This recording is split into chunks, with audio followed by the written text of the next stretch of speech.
Welcome to the Stoic tide. The greatest danger to your life is not the enemy you see in battle, but the poison that hides behind a smile. Toxic people, manipulators, liars, parasites. They feed on your kindness and drain your strength. And yet most people make the fatal mistake of confronting them directly and losing everything. But Machiavelli would never play so foolishly. Today I will reveal to you 7 cold laws to deal with toxic people. Not with emotion, not with mercy, but with strategy. The fool argues, the wise man watches. Remember this, for it is the first law when dealing with toxic people. They live off confrontation, off the clash of voices, off the theater of drama. The moment you challenge them directly, you step into their arena where they are already trained to win. And what is worse, they make you lose not through truth but through exhaustion. They drain you piece by piece until your strength is gone, and their poison has spread into your spirit. The art of survival is not to meet them head-on but to watch in silence. Silence is not weakness, it is surveillance. The hunter does not roar at the lion before the strike. He crouches low. He studies the beast. He learns its movements. Only then does he know where to strike. In the same way, you must let the toxic person speak, act, reveal themselves. They cannot help it. They expose their flaws, their insecurities, their hunger for validation. But you must resist the temptation to respond. Let them believe they are in control while in truth you are the one gathering power in silence. Consider how many have fallen not because they lacked strength but because they wasted it. A toxic person thrives when you are emotional. They want you angry, defensive, desperate to prove yourself. But when you remain calm, when you refuse to be baited, you strip them of their greatest weapon. They stand before you expecting war, but find only a wall of stillness. That stillness unnerves them, for they cannot control what does not respond. Yet observation in silence is not passive. It is an active calculation. Each time they speak, note their weaknesses. Each time they act, mark their patterns. Like a general studying an enemy camp, you learn where their guard is low, where their ego blinds them, where their mask slips. In time, they reveal the map of their own destruction, all while believing you were too timid to fight. This is the greatest deception, for the moment they underestimate you is the moment you become untouchable. But you must be disciplined, for silence demands patience, and patience is a form of power. The longer you refuse to engage them on their terms, the more they unravel. They expect immediate resistance. They crave the game of conflict. But when you deny them this battlefield, they grow restless, reckless, and careless. That is when you begin to guide the situation. Not by force, but by absence. You do not fight fire with fire. You let it burn itself out. And in this way you prepare yourself for the second law. For once you have observed in silence, you are ready to understand the next truth. The importance of controlling the battlefield. Never on their terms, always on yours. Once you have mastered the silence, once you have learned to observe without exposing yourself, you are ready for the second law. Understand this. Power is never neutral. It is always tied to the ground upon which you stand. A toxic person is strongest in chaos, in gossip, in confrontation. Their battlefield is noise, and they will always try to pull you there, for they know you will drown in it while they swim with ease. But a wise man, a strategist, never fights where the enemy commands the terrain. He chooses the ground and he bends the rules of the game. Think of how generals of old never fought in valleys when facing cavalry, or how Machiavelli himself advised rulers never to face rebellion on the streets where mobs gathered strength. Instead, the ruler shifts the fight, pulling his enemy into terrain they cannot master. The same must be done with toxic people. They will attempt to provoke you at work, in public, in front of others where they can manipulate witnesses. They will seek to corner you in moments of anger where your emotions betray your logic. Do not grant them this stage. You must remove the audience, strip them of the weapons they rely on, and force every interaction to happen where you hold control. Sometimes this means changing the place of engagement. If they shout, you speak softly and in private. If they throw accusations, you reply only in writing where every word is measured and permanent. If they provoke you at a time of weakness, you delay until you are steady and untouchable. By shifting the terms, you make their weapons useless. It is not enough to avoid their traps. You must place them in a position where they cannot even set the traps in the first place. This law is not about strength but about design. If a toxic person wants to fight in the mud, you refuse. You fight on stone where they slip. If they wish for the game of rumors, you respond with undeniable facts. If they long for an emotional storm, you reply with cold reason. And if they seek to paint you as the villain, you move the battle into silence and patience, where their mask begins to crack under its own weight. They may believe they are clever manipulators, but Manipulation only works in an environment where it goes unchallenged. Control that environment and you strangle their influence. Yet you must be cunning. Do not announce this shift. Do not let them see you repositioning. To declare your strategy is to weaken it. Instead, redirect with subtlety so they never realize the ground beneath their feet has changed until it is too late. They may think they are luring you into battle, but it is you who is leading them into a terrain where their claws are dull and their poison has no effect. And once you have mastered the ground, once you have ensured that every engagement happens where you are strongest, you begin to wield a new kind of weapon, because now you can inflict the most devastating wound of all. Not through words, not through confrontation, but through absence. This is where the third law emerges to starve them of attention. Now that you have learned not to confront directly, and you have mastered the art of shifting the battlefield onto your own terms, you are ready for the third law. Understand this clearly. Toxic people feed not on truth, not on justice, but on attention. They are parasites of energy. Each sigh you give them, each argument, each flash of anger is fuel for their fire. They thrive when you react. Your reaction tells them they have power over you, that they can disturb your peace, that they can bend your emotions at will. And once they know this, they will never stop. They will return again and again, feeding on you as a wolf feeds on the same wounded prey until nothing remains. But imagine instead that you give them nothing. No spark, no fuel, no reaction. You strip them of the one thing they crave most, your acknowledgement. What happens to the fire when no wood is thrown into it? It does not rage. It withers, it dies. A toxic person can scream, insult, plot, manipulate, but without your reaction, their words echo into emptiness. You must become as if deaf to their noise, blind to their gestures, and untouchable to their provocation. To them, this is worse than war. For war at least gives them significance. Indifference tells them they are nothing. Consider how Machiavelli taught that the prince should never waste resources on petty enemies, for in giving them attention, he elevates them. The same is true here. The moment you argue with a toxic person, you raise them to your level. You make them an equal opponent in a battle that should never exist. But when you refuse to feed them, when you deny them even the recognition of conflict, you reduce them to dust. You show them they are beneath notice, a shadow that cannot reach the light. And this, more than any insult, is the ultimate humiliation for them. Of course, starving them of attention is not without difficulty. Your pride will want to respond. Your emotions will want revenge. Your tongue will burn with the urge to strike back. But power is not found in reaction. Power is found in restraint. Every moment you do not respond, you gain strength. Every silence you hold is a fortress they cannot breach. You are not running from battle. You are refusing to grant battle in the first place. And in doing so, you waste none of your energy, none of your peace. You remain intact while they weaken themselves with their own noise. But indifference alone is not enough. For while you starve them, you must also protect yourself.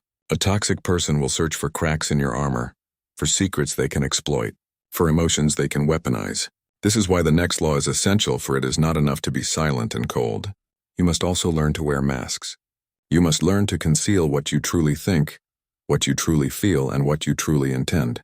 Because once you master indifference, the fourth law demands you master deception. Use masks, not truth. Led to NBR 4 US note. When silence has starved them and indifference has stripped them of their fuel, the fourth law reveals itself. Never hand them your truth, for truth in the wrong hands is not noble. It is a weapon, and once it leaves your lips, it belongs not to you, but to them. A toxic person will never respect your honesty. They will twist it, mock it, weaponize it against you. If you tell them your weakness, they will strike it. If you share your fear, they will magnify it. If you reveal your heart, they will poison it.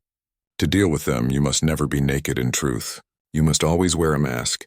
The world is full of men and women who think honesty is purity. They believe speaking their heart openly will win respect or loyalty or love. But Machiavelli taught us that men are not angels. They are wolves. And wolves devour the unguarded lamb. If you are pure honesty, then to a toxic person you are a banquet. To survive, you must learn the art of concealment. Smile when you must, nod when you must, even if agreement when it serves you. But within you reveal nothing. The mask is your shield, and it is also your weapon. Consider the mask not as a lie, but as a tool. A mask allows you to control what others see. It lets you project strength when you are uncertain, calm when you are boiling, disinterest when you are calculating. A toxic person cannot fight what they cannot read. They search your face for emotion, for cracks, for signs of weakness. But the mask shows them only what you choose, and in that choice lies power. To reveal nothing is to rob them of control. To show them only the image you want them to see is to manipulate the very battlefield of perception. Some may call this deception, but is it deception to hide your gold from the thief? Is it dishonesty to keep your weapons concealed until the right moment? The mask is not betrayal. It is survival. You owe the toxic person no truth, for they will only poison it. Instead, you owe yourself protection, and the mask is your armor. The wise man wears many faces, the agreeable ally, the indifferent listener, the polite companion. But behind them all stands the calculating mind, untouchable and unseen. Let the toxic person attack the mask. They will exhaust themselves striking an illusion, never realizing the true self remains untouched, waiting, watching. Yet the mask is not merely for defense, it is also for control. When you conceal your truth, you force the toxic person into a fog of uncertainty. They no longer know your desires, your intentions, your plans. And uncertainty breeds fear. Fear makes them careless. Fear makes them desperate. In this desperation, they reveal themselves more openly than ever before. And as they reveal themselves, you move closer to the moment where the mask is no longer just a shield, but a trap. For the next law teaches you how to strike without ever dirtying your hands, how to let others and circumstances destroy the toxic one while your mask remains intact. This is the power of the fifth law, to strike indirectly to make others fight for you. I would a mask alone shields you, but power is not only in defense. The fifth law reveals the most elegant form of strength: to win without fighting, to destroy without striking, to let others cut down the toxic one while you remain untouched. Understand this direct conflict is costly. It drains your time, your energy, your peace. When you engage head-on, even if you win, you lose something of yourself. The art of power is to achieve victory without lifting your sword. This is why you must master the indirect strike. Observe carefully. A toxic person cannot help but expose themselves, their arrogance, their lies, their endless hunger for validation. These traits are not hidden. They are weapons turned inward. All you must do is create the conditions in which their own poison betrays them. Place them where their words contradict themselves. Let them overpromise and underdell. Let them show their cruelty too openly until others see them for what they truly are. When the time is right, you step aside and their own nature finishes the work for you. But it is not the only circumstance you must use. People themselves can be weapons if you learn how to wield them. Why battle a toxic person directly when you can let others clash with them instead? Their arrogance will eventually offend someone more powerful than you. Their manipulation will one day catch the eye of a sharper mind. Position yourself so you are never the target but always the observer. When others move against your enemy, you do not interfere. You let them. You remain clean, while your adversary grows bloodied by the hands of another. This is the brilliance of indirect strategy. Your hands remain innocent, your image untarnished. No one can accuse you of plotting, for you have not spoken a word. No one can blame you for betrayal, for you never struck the blow. The toxic one is undone, not by your attack, but by the weight of their own corruption and the reaction of those they once deceived. And when the dust settles, who remains unharmed? You, for you have not fought, you have simply endured, and endurance is often the most powerful strike of all. History remembers many such victories. Machiavelli himself admired those who destroyed enemies not through war but through cunning. To make others fight for you is not cowardice, it is mastery. The strongest rulers were those who let factions destroy each other, while they remained the arbiter of peace. So too must you learn this art. You must see the toxic one not as an opponent to be crushed by your hand, but as a fool who will eventually destroy themselves when placed in the right conditions. And when the world sees their downfall, you will stand free of guilt, free of blood, free of weakness. Yet there will come a moment when waiting is not enough. There will be times when the indirect strike, though elegant, must give way to decisive action. For there are some poisons too dangerous to let linger, some parasites that cannot simply be weakened, but must be removed entirely. This brings us to the sixth law, the coldest and sharpest of all. Cut without warning. Lumbr 68. There comes a point where patience is no longer strategy but poison. To observe, to control the battlefield, to starve them, to wear masks, to strike indirectly. These are tools for survival. But survival is not the same as liberation. There are times when the toxic one must not merely be endured or exposed, but removed entirely. This is the sixth law. When you cut cleanly and without warning. Mercy is weakness in the face of poison. To delay is to allow the venom to spread further. A ruler who hesitates in eliminating a threat invites rebellion. A man who hesitates in severing ties invites endless torment. There is only one way to end it, decisively and without negotiation. The mistake most people make is giving warnings, explanations, or long farewells. They prepare the toxic one for the break, and in doing so they give them time to manipulate. They give them time to weep, to beg, to threaten, to poison the minds of others. But Machiavelli warned against this very thing. A clean strike is feared, respected, and irreversible. A delayed strike invites retaliation. Thus, when the time has come, you do not debate. You do not justify. You do not allow them to bargain for another chance. You sever ties as the executioner swings the blade swiftly, mercilessly, and without hesitation. This act is not cruel, though the weak will call it so. It is clear. A toxic person will never change because you have reasoned with them. They will not suddenly reform because you explained your pain. The more you talk, the more weapons you hand them. The more you hesitate, the more roots they grow into your life. Cutting is not about punishment. It is about preservation. It is about ending the cycle before it consumes you. Picture a surgeon who discovers infection. Does he negotiate with the disease? Does he give it another week to see if it improves? No, he takes the knife and with one precise cut he removes what will kill the patient. You must be as cold, as precise, as unmoved. If you must block, you block. If you must walk away, you walk and never turn back. If you must sever a relationship, you vanish from it as if it never existed. Harsh, necessary always. To hesitate is to remain enslaved.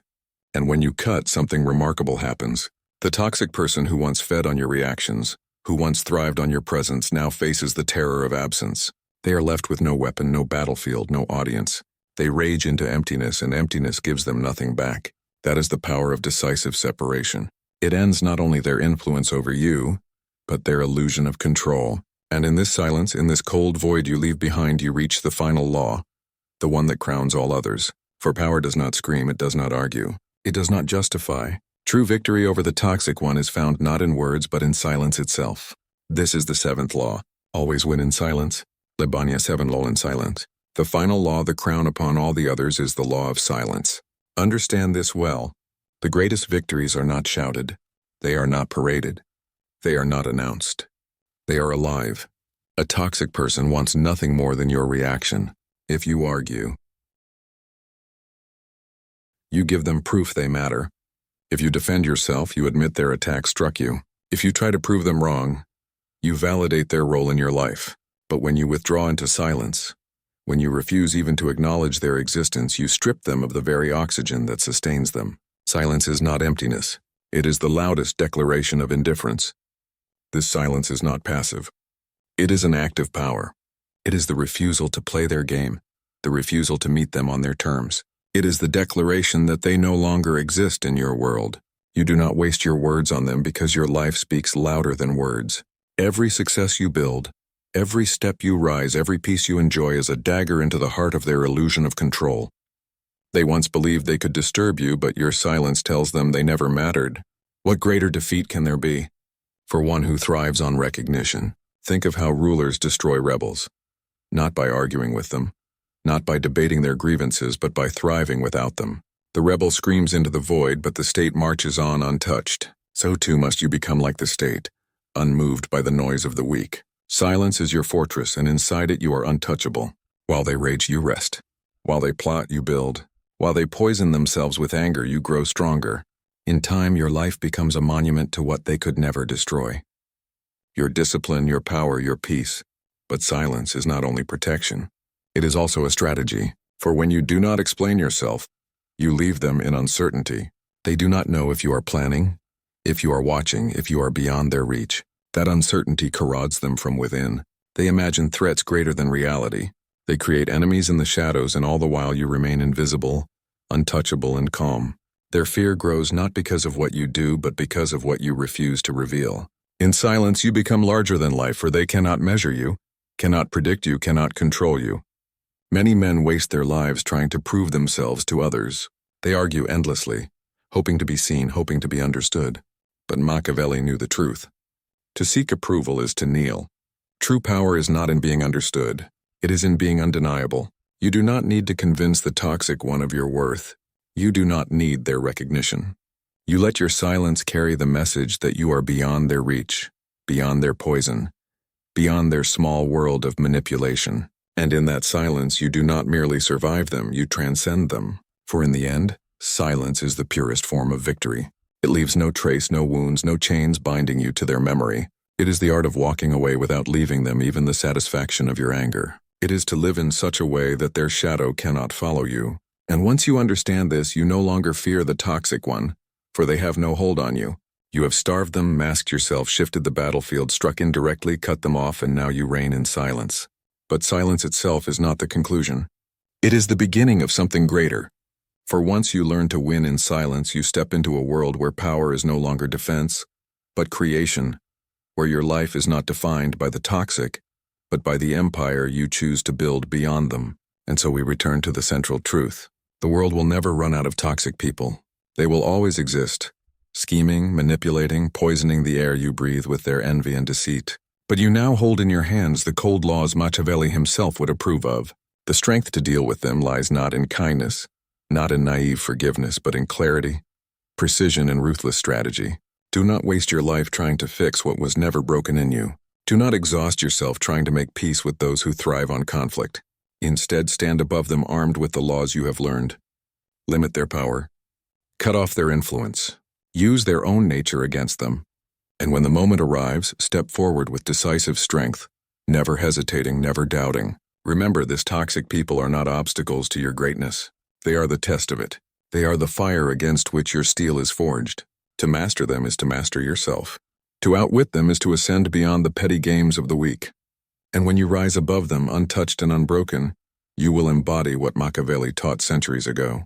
That power once grasped with wisdom and cold precision can never be taken away. So go forward. Do not be inerr. Do not be passive. Do not be the prey. Be the one who sees through the mask, who controls the board, and who walks away untouched by the venom of the toxic. That is the art of survival. That is the art of power.